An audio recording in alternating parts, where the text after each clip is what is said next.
the finance people use money as a mechanism in order to extract and store your attention.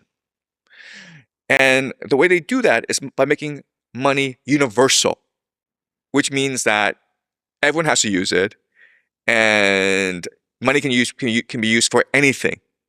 Okay, that's the idea of universality. And this creates the global economy. Okay, because basically the entire global economy is run on the US dollar. It's what facilitates trade, right? It's why we go to work. It's how we pay for things, right? So that creates a global economy.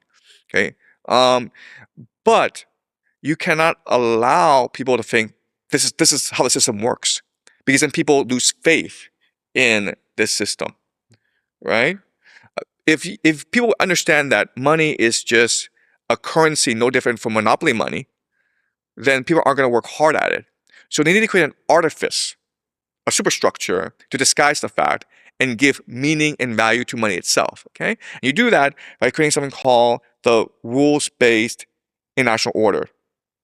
Okay, or maybe the UN, the World Trade Organization, and this becomes the substitute for the financiers who have the real power. Okay, and the financiers include Wall Street, City of London, the Federal Reserve, Bank of International Settlements. Okay, it's one group of people in different guises. Okay, you have the rules-based international order, and then you create culture, media, and education in order to brainwash or indoctrinate people into believing that this is a system, this rules-based international order, that is the basis for reality itself.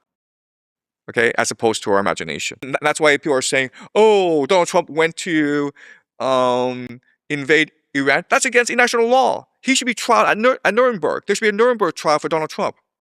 That's silly, man. The empire that controls everything. But people, for whatever reason, believe there is a rules-based international order. If you defy it, the police will come and arrest you and put you on trial.